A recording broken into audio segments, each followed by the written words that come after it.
Yes. Good morning, students. Welcome to GST class. In this class, I am going to explain types of supply, right? So, in the previous class, we are discussing types of supply. Under that, the first one is types of based on location. Under that, we are discussing intrastate supply and interstate supply. What do you mean by intrastate supply and what do you mean by interstate supply? ನಾನು previous class ಅಲ್ಲಿ discuss ಮಾಡಿದ್ದೆ. And again, based on combination. Under that, we are dividing two types. First one is composite supply. Second one is mixed supply. And the next, based on recipient. Recipient means receiver or beneficiary ಅಂತ ಕರಿತೀವಿ. So under that, we are classified into two types: inward supply, outward supply. So in this class, I am going to explain based on tax treatment. Based on tax treatment ಬಗ್ಗೆ under that, we are dividing four types modules. The first one is exempt supply, zero rated supply, non-taxable supply, and taxable supply. So firstly, commencing this class, we are once again glance our previous class concept because of this is the most important modules. So 2 marks questions ಕೇಳೋದು ಹಿಡಿರುತ್ತೆ, either 40 marks ಕೇಳ್ತಾರೆ. So ತುಂಬಾ concentrate ಮಾಡಿ types of supply ಬಗ್ಗೆ. So here, what do you mean by intra supply? Interstate means so with state ಅಲ್ಲಿ ಏನೇ ಒಂದು transactions ಆದ್ರೆ ಆಗ ನಾವು ಏನ್ ಟ್ಯಾಕ್ಸ್ ನ ಪೇ ಮಾಡ್ತೀವಿ, CGST ಮತ್ತೆ SGST ಅಂತ ಹೇಳಿದ್ದೆ. So here any transaction occurs in within state, that time the seller has to collect both the CGST and SGST from the buyer. We are going to call it as intrastate supply. So what do you mean by intrastate supply? Means any transaction occurs in between the within the state, that time the seller has to collect both the CGST and SGST from the buyer. We can call it as intrastate supply. Intra ಅಂದ್ರೇನು, within ನಮ್ಮ ಒಂದು ಕರ್ನಾಟಕದಲ್ಲೇ ಆಗ್ಬೋದು, within state ಅಲ್ಲೇ buyer ಕೂಡ within state ಆಗಿರ್ತಾನೆ, ಇವನ್ supplier ಕೂಡ within state ಆಗಿರ್ತಾನೆ. ದಟ್ ಮೀನ್ಸ್ ಸೆಲ್ಲರ್ ಬೈಯರ್ ಇಬ್ರು ಕೂಡ ವಿತಿನ್ ಸ್ಟೇಟ್ ಅಲ್ಲೇ, ಅವರು ಒಂದೇ ಸೇಮ್ ಸ್ಟೇಟ್ ಅಲ್ಲೇ ಟ್ರಾನ್ಸಾಕ್ಷನ್ಸ್ ನ ಮಾಡ್ಕೋತಾರೆ. ಅಲ್ಲಿ ಯಾವ ಒಂದು ಟ್ಯಾಕ್ಸ್ ಪೇ ಮಾಡ್ತೀವಿ ಅಂದ್ರೆ CGST plus SGST. For example 18% ಅಂತ ಯಾವುದೋ ಒಂದು, ಈಗ ಫ್ರಿಜ್ ತಗೋತೀವಿ ಅನ್ಕೊಳ್ಳಿ, ಅದು ಲಕ್ಸುರಿ ಪ್ರಾಡಕ್ಟ್ಸ್ ಗೆ ಬರುವಂತದ್ದು. 18% 28% ಇರುತ್ತೆ. ಅದನ್ನ ನಾವೇನ್ ಮಾಡ್ತೀವಿ, 50% CGST, 50% SGST ಎರಡಕ್ಕೂ ಡಿವೈಡ್ ಮಾಡಿ ಟ್ಯಾಕ್ಸ್ ನ ಪೇ ಮಾಡುವಂಥದ್ದು. This is about the intrastate supply. And the second one is interstate supply. Any transaction occurs in between two different status and between two different union territories, either one state or one union territory, we can call it as interstate supply ಅಂತ ಹೇಳಿದ್ದೆ. ಅಂದ್ರೆ ಏನು, ಎರಡು ರಾಜ್ಯಗಳ ಮಧ್ಯೆ ಅಥವಾ ಎರಡು ಕೇಂದ್ರಾಡಳಿತ ಪ್ರದೇಶಗಳ ಮಧ್ಯೆ ಅಥವಾ ಒಂದು ರಾಜ್ಯ ಒಂದು ಕೇಂದ್ರಾಡಳಿತ ಪ್ರದೇಶ ಅವೆರಡು ಮಧ್ಯೆ ಏನೇ ಒಂದು ಟ್ರಾನ್ಸಾಕ್ಷನ್ಸ್ ಆಗ್ತಿದೆ, ಏನೊಂದು ಬೈ ಮಾಡ್ತಿದ್ವಿ, ಪರ್ಚೇಸ್ ಮಾಡ್ತಿದ್ವಿ, ಅದನ್ನ ನಾವೇನಂತ ಕರಿತೀವಿ, we are going to call it as interstate supply. Inter means between states ಅಂತ ನೆನ್ಪಿರ್ಲಿ. And the next one is composite supply, my dears. This is the most important. What do you mean by composite supply? So here a composite supply is two or more goods and services that are only sold as a set and cannot be sold individually. ಅಂದ್ರೆ ಏನು, ಇಲ್ಲಿ 2 or more goods ಅನ್ನ sale ಮಾಡ್ತಾರೆ, but ಎಲ್ಲ ಒಂದೇ set ಅಲ್ಲಿ sale ಮಾಡುವಂತದ್ದು. ಅಂದ್ರೆ ಸಿಂಗಲ್ ಆಗಿ ಇಂಡಿವಿಜುವಲ್ ಆಗಿ ಯಾವ್ದೊಂದನ್ನು ಕೂಡ ಸೇಲ್ ಮಾಡೋ ಹಾಗಿಲ್ಲ. ಫಾರ್ ಎಕ್ಸಾಂಪಲ್ ಹೇಳಿದ್ದೆ ನಾನು, ಈಗ ಬಾಕ್ಸ್ ಆಫ್ ಚಾಕ್ಲೇಟ್ಸ್ ಹೇಳಿದೆ, ಗಿಫ್ಟ್ ರಾಪ್ ಮಾಡುವ ಬಾಕ್ಸ್ ಆಫ್ ಚಾಕ್ಲೇಟ್ಸ್, ನಾವು ಚಾಕ್ಲೇಟ್ಸ್ ನ ಪೇ ಕೊಡ್ಬೇಕು ಅಂದ್ರೆ ಇಲ್ಲಿ ಚಾಕ್ಲೇಟ್ಸ್ ಬಂದು ಪ್ರಿನ್ಸಿಪಲ್ ಸಪ್ಲೈ. ಸೊ ರಿಮೈನಿಂಗ್ ಎಲ್ಲ ಅದಕ್ಕೆ ಬಾಕ್ಸ್ ಆಗ್ಬೋದು, ಇಲ್ಲ ಗಿಫ್ಟ್ ರಾಪರ್ಸ್ ಆಗ್ಬೋದು, ಮೆಸೇಜ್ ಕಾರ್ಡ್ ಆಗ್ಬೋದು, ಇವೆಲ್ಲ ಏನಾಗುತ್ತೆ ಅದಕ್ಕೆ ಒಂದು ಎಲಿಮೆಂಟ್, ಸಪೋರ್ಟಿವ್ ಎಲಿಮೆಂಟ್ಸ್ ಅಂತ, ಲೈಕ್ ಆನ್ಸಿಲರಿ ಪ್ರಾಡಕ್ಟ್ಸ್ ಆಗುತ್ತೆ. ಸೊ ಇದನ್ನ ನಾವೇನಂತ ಕರಿತೀವಿ, ಕಾಂಪೋಸಿಟ್ ಸಪ್ಲೈ ಅಂತ ಕರಿತೀವಿ. ಸೊ ಇದು ಡಿಪೆಂಡೆಂಟ್ ಆಗಿರುವಂತದ್ದು ಏನು, ಚಾಕ್ಲೇಟ್ಸ್ ಮೇಲೆ ಎಲ್ಲ ಕೂಡ, ರಿಮೈನಿಂಗ್ ಎಲ್ಲ ಎಲಿಮೆಂಟ್ಸ್ ಕೂಡ ಚಾಕ್ಲೇಟ್ಸ್ ಮೇಲೆ ಡಿಪೆಂಡೆಂಟ್ ಆಗಿದ್ದು. So here supporting elements that cannot be supplied individually without chocolates. ಹೌದು ಹೇಳ್ದೆ ಅಲ್ಲ, ಏನು ಸಪ್ಲೈ ಪ್ರಿನ್ಸಿಪಲ್ ಸಪ್ಲೈ ಇಲ್ಲದೆ ಯಾವುದೋ ಒಂದು ಸಪೋರ್ಟಿವ್ ಎಲಿಮೆಂಟ್ಸ್ ನಾವು ಸೇಲ್ ಮಾಡೋದಕ್ಕೆ ಆಗೋದಿಲ್ಲ ಅಂತ ಕೂಡ ಹೇಳಿದ್ದೆ.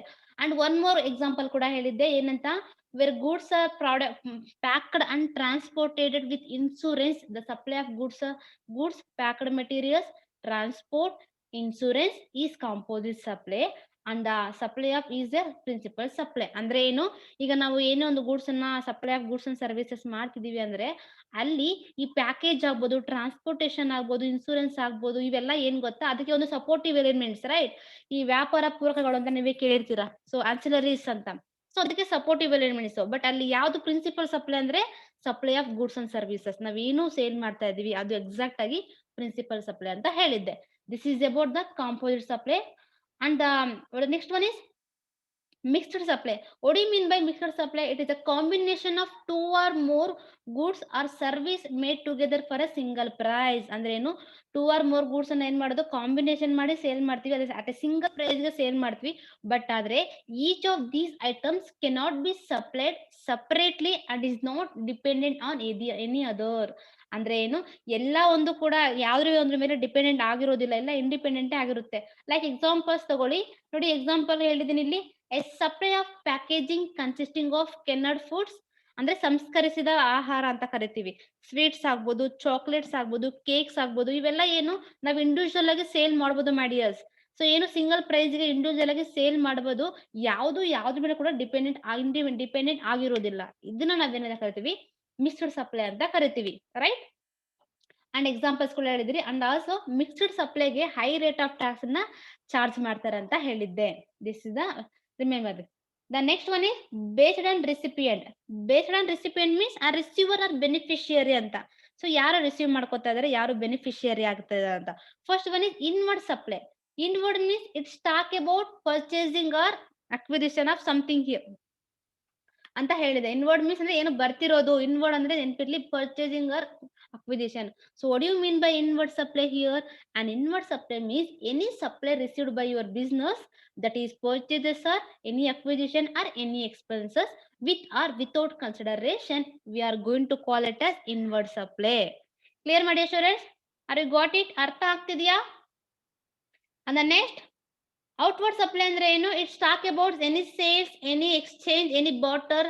So this is about the outward. Outward ಅಂದ್ರೆ ಕಮ್ಮೀನ್ಸ್ ನಮ್ ಕಡೆಯಿಂದ ಹೋಗ್ತಿರೋಂಥದ್ದು, ರೈಟ್, ಬಿಸ್ನೆಸ್ ಇಂದ ಹೊರಗಡೆ ಹೋಗ್ತಿರೋಂಥದ್ದು.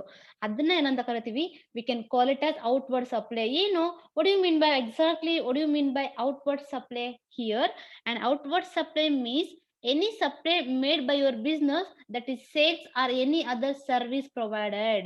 ಸೇಲ್ಸ್ ಆಗ್ಬೋದು, ಎನಿ ಅದರ್ ಸರ್ವಿಸಸ್ ಅಂದ್ರೆ ಏನ್ ಗೊತ್ತಾ, may be transfer or barter or exchange, ಈ ಲೈಸೆನ್ಸ್ ಅನ್ಬೋದು, ರೆಂಟಲ್, ಲೀಸ್, ಇವೆಲ್ಲ ಮೀನಿಂಗ್ ನಿಮ್ಗೆ ಗೊತ್ತಿರೋಂಥದ್ದೇ. ಸೊ ಇದನ್ನೆಲ್ಲ ನಾವೇನಂತ ಕರಿತೀವಿ, ಔಟ್ವರ್ಡ್ ಸಪ್ಲೈ ಅಂತ ಕರಿತೀವಿ. And this is about the based on recipient beneficiary. Receive ಮಾಡ್ಕೊಳ್ಳೋ ಪಾಯಿಂಟ್ ಆಫ್ ಇಂದ ನೋಡಿದ್ರೆ ಟೂ ಟೈಪ್ಸ್ ಇದಾವೆ. One is inward supply, another one is outward supply. On the today's topic ಮಾಡಿ students, based on tax treatment. Based on tax treatment, how we are going to dividing the based on tax treatment here? There is a 4 types, my dear students. The first one is exempt supply, and second one is zero rated supply, and third one is taxable supply, and the last one is non taxable supply. ಹೇಗೆ tax treatment ಇಂದ, burden ಇಂದ ಹೇಗೆ ಇದನ್ನ tax treatment point of ಇಂದ ಹೇಗೆ divide ಮಾಡಿದ್ದಾರೆ ಅಂತ. The first one is exempt supply. What you mean by exempt? ಅಲ್ಲೇ ಇದೆ ಏನೋ ನಿಲ್ ಅಂತ. ಎಕ್ಸಾಮ್ಟ್ ಅಂದ್ರೆ ಏನು, ಖಾಲಿ, ನಿಲ್ ಅಂತ ಅಲ್ವಾ. So as per GST, what you mean by exempt supply ಮಾಡಿಯರ್ಸ್? See, a section 2 subsection 44 under the GST Act defines the concept of exempt supply. Here exempt supply is supply of any goods and services which have nil rate of tax or full exempted section under 11 or section 6 of the integrated goods and service tax act IGST.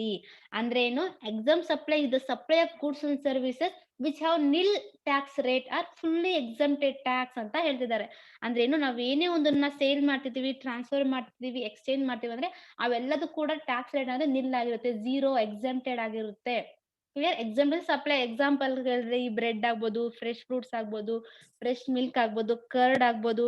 So either so ಇವೆಲ್ಲ ಕೂಡ example supply ಆಗುತ್ತೆ. ನಾನು ನಿಮ್ಗೆ chart list ಕೊಟ್ಟಿದ್ದೆ. So ಅದರಲ್ಲಿ zero rated, ಅದರಲ್ಲಿ exam supply ಎಲ್ಲ ಯಾವೆಲ್ಲ ಗೂಡ್ಸ್ ಇದಾವ ಅಂತ ಕೂಡ ಹೇಳಿದ್ದೆ, right. So for example simple ಆಗಿ ಹೇಳ್ಬೇಕು ಅಂದ್ರೆ ಬ್ರೆಡ್, ಫ್ರೆಶ್ ಫ್ರೂಟ್ಸ್ ಆಗ್ಬೋದು, ಫ್ರೆಶ್ ಮಿಲ್ಕ್ ಆಗ್ಬೋದು, these are all examples of exam supply, right. On the next, what do you mean by one more meanings also here there, my dear students? ನಿಮಗೆ 2 meanings ಕೊಟ್ಟಿದ್ದೀನಿ, ನಿಮಗೆ ಯಾವುದು convenient ಆಗಿರುತ್ತೆ ಅದನ್ನ ನೀವು ಬರ್ಕೋಬಹುದು. And the second meaning under the exempt supply here, it is the supply of goods and services that does not attract GST and allow no claim on ITC. ಅಂದ್ರೆ ಏನು, it is the supply of goods and services that not allow the attract GST and allow the no claim of ITC. ಅಂದ್ರೆ ಏನು, ಈ ಒಂದು exam ಸಪ್ಲೈಗೆ ITC applicable ಆಗೋದಿಲ್ಲ, my dear students. What you mean by ITC? Input tax credit ಅಂದ್ರೆ ಏನು? ITC tax, it is tax reduced from output tax payable on account of sales. ಅಂದ್ರೆ ಏನು ಹೇಳಿದೆ ಮೀನಿಂಗ್, ಪದೇ ಪದೇ ಹೇಳೋದಕ್ಕೆ ಆಗೋದಿಲ್ಲ, ಜಸ್ಟ್ ಒನ್ ಮೋರ್ ಟೈಮ್ ಹೇಳ್ತಿದ್ದೀನಿ. ಏನೇ ಒಂದು ಪರ್ಚೇಸ್ ಮಾಡಿದಾಗ ಏನು ಟ್ಯಾಕ್ಸ್ ಪೇ ಮಾಡಿರ್ತಾರೋ ಆ ಟ್ಯಾಕ್ಸ್ ಅನ್ನ ಅಗೇನ್ ಅದೇ ಗೂಡ್ಸ್ ಅನ್ನ ಬಂದು ಪ್ರೊಡಕ್ಷನ್ ಆದ್ಮೇಲೆ ಅಗೇನ್ ಅದನ್ನ ಸೇಲ್ ಮಾಡ್ಬೇಕಾದ್ರೆ ಟ್ಯಾಕ್ಸ್ ರಿಡ್ಯೂಸ್ ಮಾಡ್ಕೋತಾರೆ as a manufacturers, right? This is the one of the benefit given by the GST to manufacturers. So ಅದ್ರಲ್ಲಿ ಹೇಳ್ತಿದ್ದೀನಿ, ಈ ಒಂದು ಎಕ್ಸಾಮ್ ಸಪ್ಲೈ ಗೂಡ್ಸ್ ಮೇಲೆ ITC ಕ್ಲೈಮ್ ಆಗೋದಿಲ್ಲ. And examples also given here my dear students. See, bread, fresh fruits, fresh milk, curd, etc. And exempt supply defined as section 2 subsection 44 of the GST Act. In suppose ಏನಾದ್ರೂ ನಿಮಗೆ define exempt supply ಅಂದ್ರೆ ನೀವು ಇದನ್ನ ಬರಿಬೇಕಾಗುತ್ತೆ. Exempt supply is defined as in section 2 subsection 44 of the GST Act.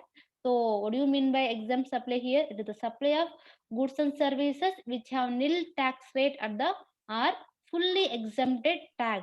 We are going to call it as exempt supply. ಅಂದ್ರೆ ಏನು? ಏನೇ ಒಂದು goods and services ನ ಸೇಲ್ ಮಾಡಿದ್ರೆ ಅಲ್ಲಿ ಸೇಲ್ ಮಾಡೋದ್ರಲ್ಲಿ ಅಲ್ಲೇನಾಗುತ್ತೆ, ಟ್ಯಾಕ್ಸ್ ರೇಟ್ ಅನ್ನೋದು ನಿಲ್ ಆಗಿರುತ್ತೆ, ಝೀರೋ, ಫುಲ್ಲಿ ಎಕ್ಸಾಮ್ಟೆಡ್. ಅದ್ರ ಮೇಲೆ ಯಾವುದೇ ರೀತಿಯ ಚಾರ್ಜ್ ಮಾಡೋದಿಲ್ಲ ಪರ್ಟಿಕ್ಯುಲರ್ ಪ್ರಾಡಕ್ಟ್ಸ್ ಮೇಲೆ.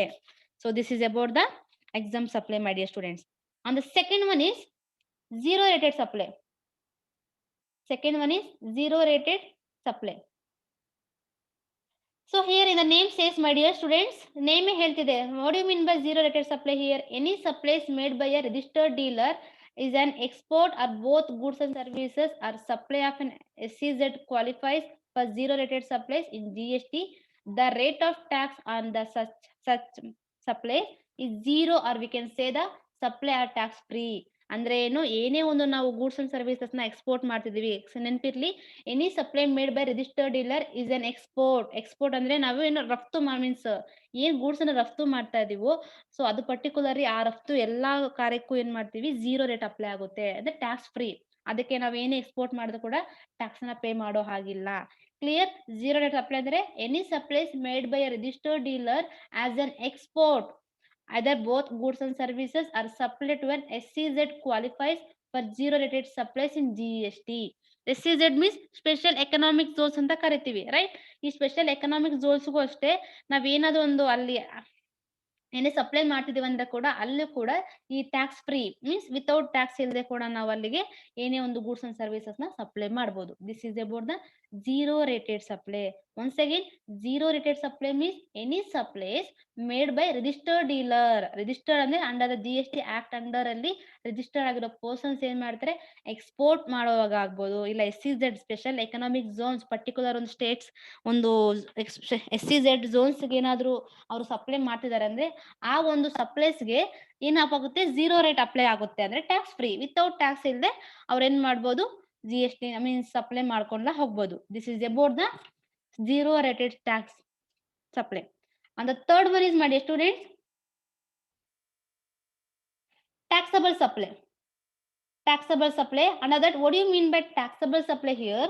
A taxable supply means a supply of goods and services are both which is leviable to tax under Central Goods and Service Tax Act 2017. ಅಂದ್ರೆ ಏನು, ಎಲ್ಲಾ ಒಂದು ಗೂಡ್ಸ್ ಅಂಡ್ ಸರ್ವಿಸಸ್ ಮೇಲೆ ಕೂಡ ನಾವೇನ್ ಟ್ಯಾಕ್ಸ್ ನ ಪೇ ಮಾಡ್ತೀವೋ ಅದನ್ನ ನಾವೇನಂತ ಕರಿತೀವಿ, taxable supply. Except so particularly export ಬಿಟ್ಟು, SEZ ಝೋನ್ಸ್ ಬಿಟ್ಟು, ಎಲ್ಲ ಎಕ್ಸಾಮ್ಟೆಡ್ ಸಪ್ಲೈ ಗೂಡ್ಸ್ ಬಿಟ್ಟು ರಿಮೈನಿಂಗ್ ಎಲ್ಲಾ ಗೂಡ್ಸ್ ಮೇಲೂ ಸರ್ವಿಸಸ್ ಮೇಲೂ ಏನು ಟ್ಯಾಕ್ಸ್ ನ ಪೇ ಮಾಡ್ತೀವೋ ಆ ಟ್ಯಾಕ್ಸ್ ನ we are going to call it as taxable supply ಅಂತ ಕರಿತೀವಿ. ಅಂದ್ರೆ ಏನು, it is means supply of goods and services or both which is ಲೆವಿಯಬಲ್.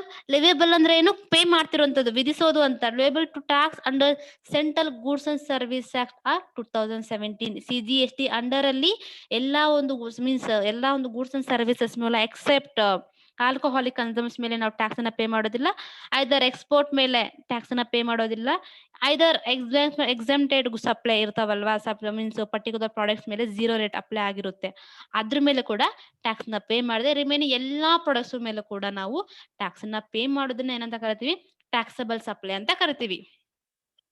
And the next one is non-taxable supply. So it is similar to, my dear students, it is similar to exempt supply. So here non-taxable supply is the sale of any goods and services which attracts nil rate of tax and is similar to exempt supply. Clear? That means what do you mean by non-taxable supply? Here non-taxable supply is the sale of any goods and services which attracts nil rate of tax and is similar to exempt supply. We are going to call it as non-taxable supply. ಯಾರದು ಗಲಾಟೆ?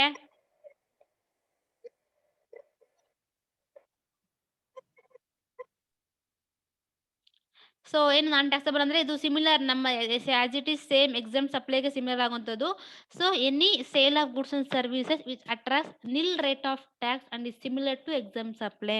ಅಂದ್ರೆ ಏನೇ ಒಂದು sale ಮಾಡ್ತಿದೀವಿ goods and ಸರ್ವಿಸಸ್ನ, so ಅದಕ್ಕೆ ಏನಾಗುತ್ತೆ nil rate of tax applicable ಆಗುತ್ತಂತೆ. Non taxable ಅಂದ್ರೇನು ವಿತೌಟ್ ಟ್ಯಾಕ್ಸ್ ಇಲ್ಲದೆ, ಟ್ಯಾಕ್ಸ್ ಫ್ರೀ ಇಲ್ಲದೆ ಏನ್ ಮಾಡ್ತೀವಿ ನಾವು ಗೂಡ್ಸ್ ಅಂಡ್ ಸರ್ವಿಸಸ್ನ ಸೇಲ್ ಮಾಡೋದು, ಅದನ್ನ ನಾವೇನಂತ ಕರಿತೀವಿ non taxable supply. So here what you mean by non taxable supply? Non-taxable supply is the sale of any goods and services which attracts nil rate of tax and is similar to exempt supply. Exempt ಅಂದ್ರೆ ಏನು? nil rate of tax ಅಲ್ವಾ, ಅದಕ್ಕೆ similar ಆಗುತ್ತೆ. ಎರಡೂ ಒಂದೇ answer, ಏನು confuse ಇಲ್ಲ. Without tax free ಅಲ್ಲಿ ಏನೆಲ್ಲ ಗೂಡ್ಸ್ ಅನ್ನ ಸರ್ವಿಸ್ ಅನ್ನ ಸೇಲ್ ಮಾಡ್ತೀವೋ ಅದನ್ನ ನಾವೇನಂತ ಕರಿತೀವಿ, we are going to call it as non taxable supply. ಮಾಡಿ students, understand? Did you understand, my dears? What do you mean by supply and types of supply? Most important. So on the next doubts ಇದ್ರೆ call ಮಾಡಿ ಬೇಕಾದ್ರೆ clarify ತಗೋಬಹುದು. On the next one is the next concept Indian G S T model. My dear students, Indian G S T model. What you mean by Indian G S T model?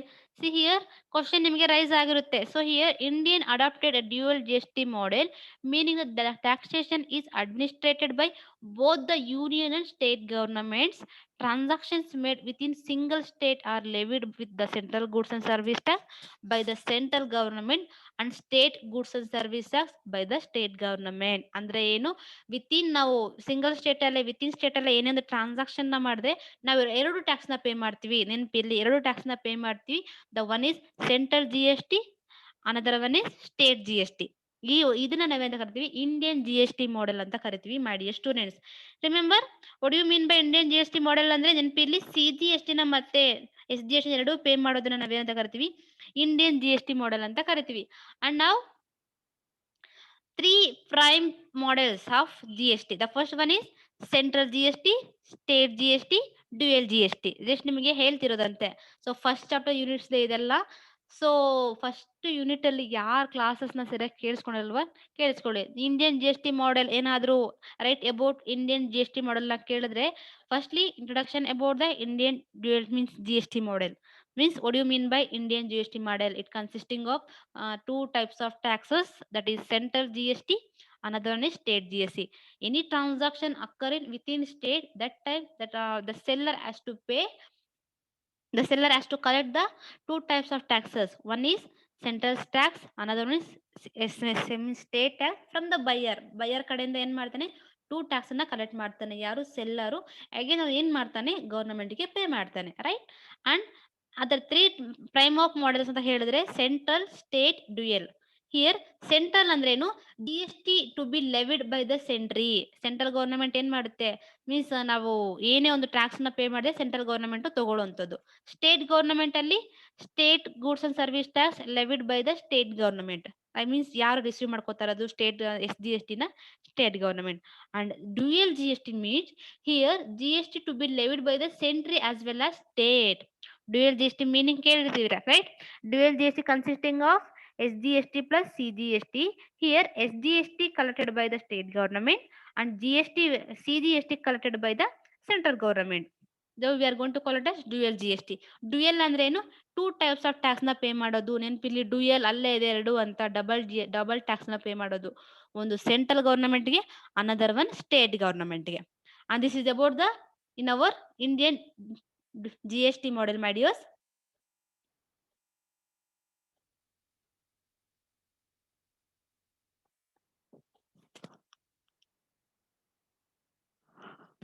And the next one is Indian context that means same here also ನಿಮ್ಗೆ ಈ diagram ನೋಡಿದ್ರೆ ಅರ್ಥ ಆಗುತ್ತೆ. The Indian concept mean the model the first one is CGST, SGST, IGST. So ನಾನು ನಿಮ್ಗೆ ಹೇಳಿದ್ದೆ starting ಕ್ಲಾಸಲ್ಲಿ ಹೇಳಿದ್ದೀನಿ what you mean by CGST, what you mean by SGST, what you mean by IGST. So exams ಅಲ್ಲಿ ಕೇಳಿದೆ ಈ ತರ ನೀಟಾಗಿ ಡಯಾಗ್ರಾಮ್ ಹಾಕಿ ನೀವು ಎಕ್ಸ್ಪ್ಲೈನ್ ಮಾಡಬೇಕಾಗುತ್ತೆ. That's why I putting this picture in this class. And next, dual GST. My dears, dual GST. What do you mean by dual GST here? The dual GST consisting of two types of tax. That is CSGST, another one is CGST. Right? Here, the dual GST is a type of GST which both central and state government will levy GST separately. We are going to call it as dual GST. ಅಂದ್ರೆ ಏನು, ಎರಡು ಗೌರ್ಮೆಂಟ್ಗೆ ಏನ್ ಮಾಡ್ತೀವಿ, separate ಆಗಿ ನಾವು tax ನ pay ಮಾಡುವಂತದ್ದು, ಅದನ್ನ ನಾವೇನಂತ ಕರಿತೀವಿ, dual GST. So here dual GST means dual GST is a type of GST in which both the central and state governments will levy GST separately. We are going to call it as dual GST, my dears. On the second point, dual GST is preferred in countries where there is a federal structure in the government.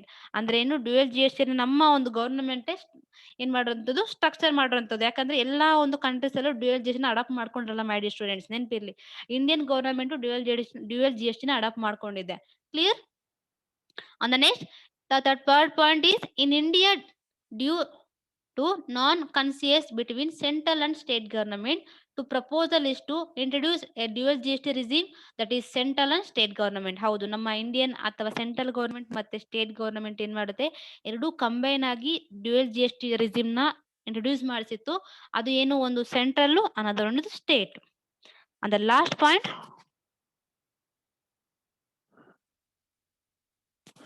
GST is accepted to foster increased efficiency in the economic system, thereby lower the cost of supply and services. ಅಂದ್ರೆ dual GST ಏನ್ ಮಾಡುತ್ತೆ, means economic system ಏನಂದ್ರೆ efficiency means economic system ನ efficiency ಆಗಿ increase ಮಾಡೋದಕ್ಕೆ help ಮಾಡುವಂಥದ್ದು. So ಏನಾಗುತ್ತೆ, ಇಲ್ಲಿ supply of goods and services ನ ವ್ಯಾಲ್ಯೂ ಏನಾಗುತ್ತೆ, ಕಡಿಮೆ ಮಾಡೋ ತರ ನಮ್ಮ ಈ ಡ್ಯುಯಲ್ GST ಹೆಲ್ಪ್ ಮಾಡುತ್ತೆ ಅಂತ ಹೇಳ್ತಿದ್ದಾರೆ.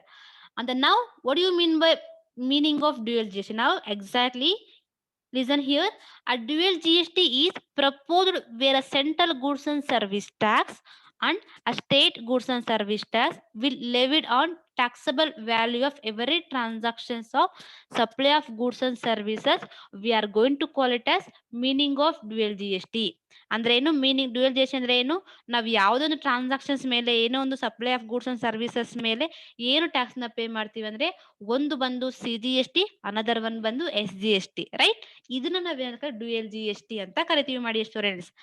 And the next last topic in this class or in this chapter, my dear students, is chapter last concept, futures of GST model. Futures of GST model. In this class, in this chapter last concept, my dear students, futures of GST model. So here listen. GST shall have two components on levied by the century, that is referred as to central GST, and the other levied by the state referred as to state government. ಹೌದಲ್ಲ, two components ಇದಾವೆ ಇಲ್ಲಿ, ಒಂದು ಬಂದು central CGST, another one state CGST ಅಂತ ಹೇಳ್ತಿದ್ದಾರೆ. No doubt. And the second point feature is central GST and the state GST would be applicable to all transactions of goods and services. ಎಲ್ಲಾ transactions ಮೇಲೂ ಕೂಡ ನಮ್ಮ ಈ dual means central GST ಮತ್ತೆ state GST applicable ಆಗುತ್ತಂತೆ. This is the second feature of in our dual GST model, my dears. And the next one is central GST and state GST are to be paid to the accounts of the central and state individually. ಅಂದ್ರೆ ಏನ್ ಮಾಡುತ್ತೆ, ಈ central GST ಮತ್ತೆ state GST ನ ನಾವು ಈ accounts means central government ಗೆ ಮತ್ತೆ ಸ್ಟೇಟ್ ಗವರ್ನಮೆಂಟ್ ಇಂಡಿವಿಜುವಲ್ ಆಗಿ ಪೇ ಮಾಡುವಂತದ್ದು. So clear? ಇಂಡಿವಿಜುವಲ್ ಆಗಿ ಪೇ ಮಾಡೋದನ್ನ ನಾವೇನಂತ ಕರಿತೀವಿ, ಡ್ಯುಯಲ್ ಮಾಡೆಲ್. ಡ್ಯುಯಲ್ ಮಾಡೆಲ್ ಅಂದ್ರೆ ಏನು, ಟೂ ಟೈಪ್ಸ್ ಆಫ್ ಟ್ಯಾಕ್ಸ್ ನ ಪೇ ಮಾಡ್ತೀವಲ್ಲ, ಸೊ ಆ ಟೂ ಟೈಪ್ಸ್ ಆಫ್ ಟ್ಯಾಕ್ಸ್ ಕೂಡ ಇಂಡಿವಿಜುವಲ್ ಆಗಿ ಒಂದು ಸೆಂಟ್ರಲ್ ಗವರ್ನಮೆಂಟ್ ಗೆ ಪೇ ಮಾಡೋದು, ಅನದರ್ ಸ್ಟೇಟ್ ಗವರ್ನಮೆಂಟ್ ಗೆ ಪೇ ಮಾಡೋದು. ಅಂದ್ರೆ ಏನು ಅಂದ್ರೆ, ಇಲ್ಲಿ ಬಯರ್ ಕಡೆಯಿಂದ ಅವರು ಫುಲ್ಲಿ ತಗೊಂಡ್ಬಿಡ್ತಾರೆ, ದೆನ್ ಆಫ್ಟರ್ ಅವರು ಡಿವೈಡ್ ಮಾಡಿ ಟ್ಯಾಕ್ಸ್ ನ ಪೇ ಮಾಡೋದು, ಯಾರು, sellers. And the next one is Central GST and state GST are to be treated individually. Therefore, taxes paid against the central GST shall be allowed to be taken input tax credit. ಹೌದು ಹೇಳಿದಾರೆ, ಅವು individual ಆಗಿ tax ನ ತಗೊಳ್ಳೋದ್ರಿಂದ ITC ನ means CGST hello ಮಾಡುತ್ತೆ. Clear ಮಾಡಿ ಇಲ್ಲಿ. therefore the taxes paid against the central GST shall be allowed to be taken as input tax credit. ಅಂದ್ರೆ ಏನು, ಇನ್ಪುಟ್ ಟ್ಯಾಕ್ಸ್ ಕ್ರೆಡಿಟ್ ನ ಸೆಂಟ್ರಲ್ GST ಅಲೋ ಮಾಡುತ್ತಂತೆ. ಇದು ಕೂಡ ಒಂದು ಫ್ಯೂಚರ್ ಡ್ಯೂಯಲ್ ಮಾಡೆಲ್ ಅಲ್ಲಿ. ಅಂದ್ರೆ ಏನು, ಈಗ ನಾವೇನೋ ಪರ್ಚೇಸ್ ಮಾಡಿದೀವಿ ಅಂದಾಗ ಆ ಒಂದು ಪರ್ಚೇಸಿಂಗ್ ಬಿಟ್ಟು ರಿಮೈನಿಂಗ್ ಟ್ಯಾಕ್ಸ್ ಅನ್ನ ಪೇ ಮಾಡ್ತಾರೆ. ಎಲ್ಲಿ ಸೆಂಟ್ರಲ್ GST ನ ಪೇ ಮಾಡ್ಬೇಕಾದ್ರೆ ಮೀನ್ಸ್ CGST ನ ಪೇ ಮಾಡ್ಬೇಕಾದ್ರೆ ಅದನ್ನ ಲೆಸ್ ಮಾಡಿ ರಿಮೈನಿಂಗ್ ನ ಪೇ ಮಾಡ್ತಾರೆ. ಸೊ CGST ಅಲ್ಲಿ ITC ನ hello ಮಾಡ್ತಿದಾರಂತೆ. And the next one is a cross utilization of ITC between the central GST and state GST would not be permitted except in the case of interstate supply of goods and services. Cross utilization of ITC between central GST and state GST would not, this is not accept, my dears.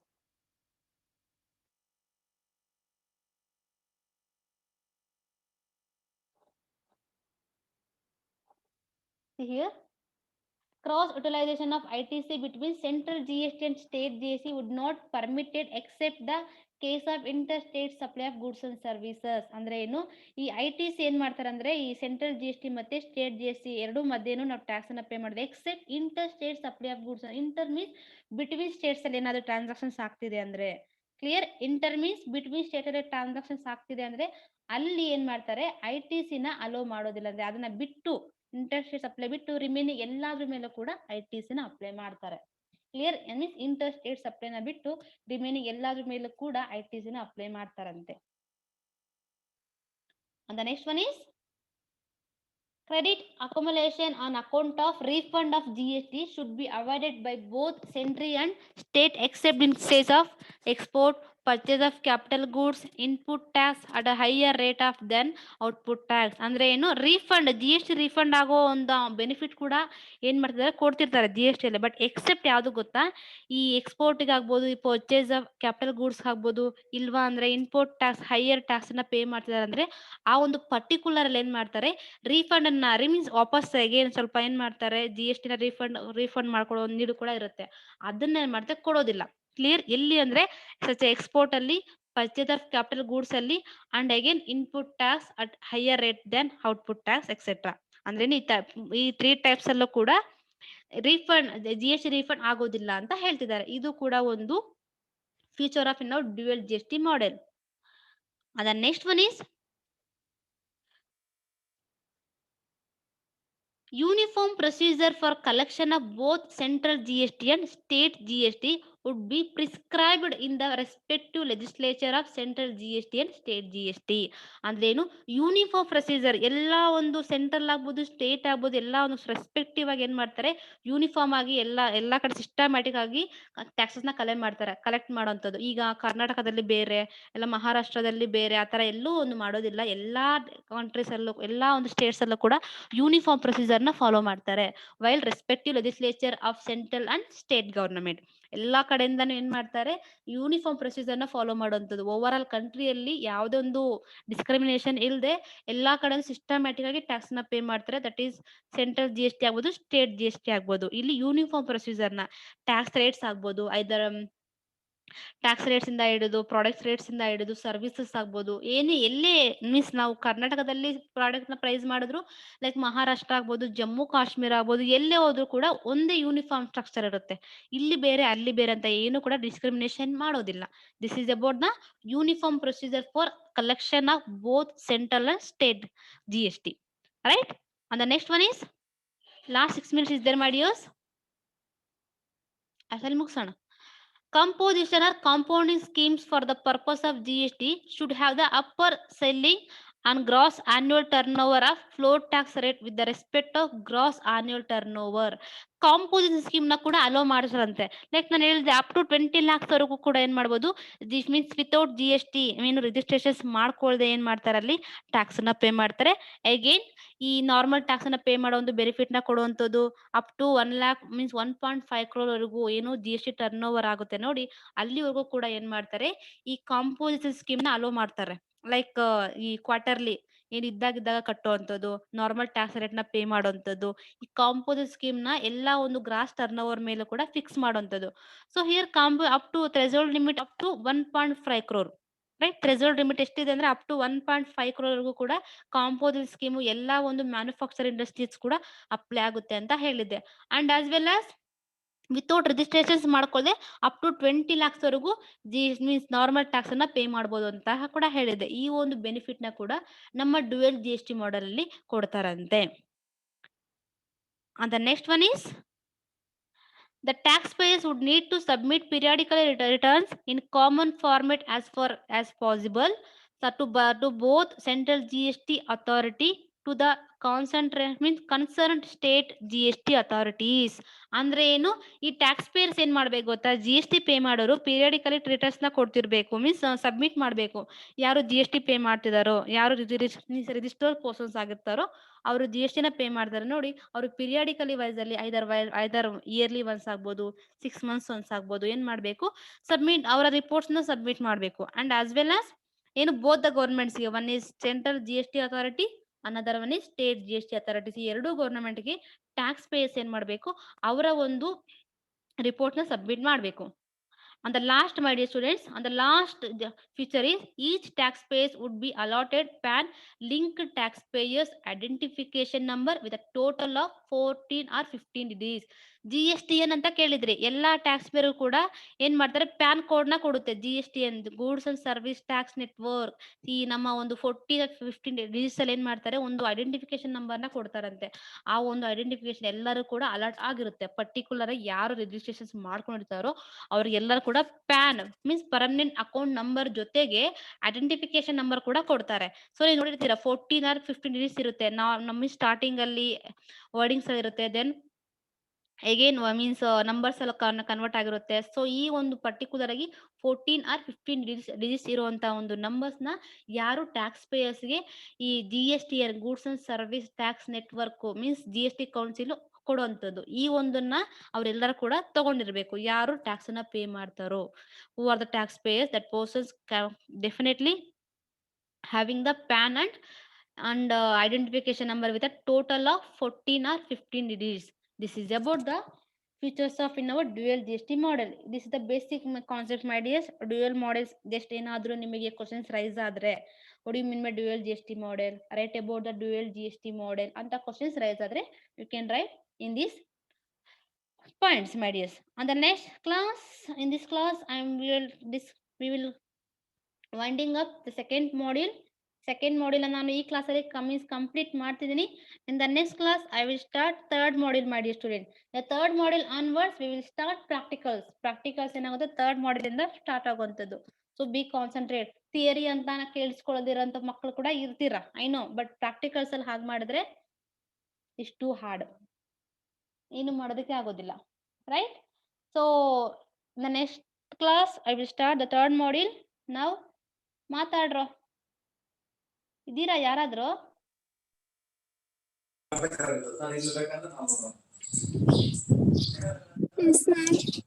Yes ma'am. Who is ma'am here? Who is it? Nirmala ma'am. Nirmala. Done. Yes. Madam, assignment friend sheet color ಹೇಳಿ madam. Color ನೀವೇ ಒಂದು colour ಹೇಳ್ರಿ ಯಾವ್ದಾದ್ರು. Blue or pink ma'am? Pink better. ತಗೊಳ್ಳಿ. Pink ಆ?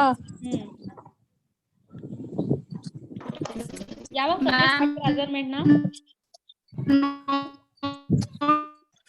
ನೀವೇ date ಹೇಳ್ತೀನಿ ಅಂತ ಹೇಳಿದಿರಲ್ವಾ ಮೇಡಮ್? ಮಾಡಿ 17 ಮ್ಯಾಮ್ ಸರ್ ಹೇಳ್ತೀನಿ ಅಂದ್ರಲ್ವಾ ಮ್ಯಾಮ್? ಓಕೆ 17 ತಗೊಂಬಂದ್ಬಿಡಿ, ಬೆಟರ್ ಅಷ್ಟೇ ಕಾಲೇಜ್ ಸ್ಟಾರ್ಟ್ ಆದಾಗ.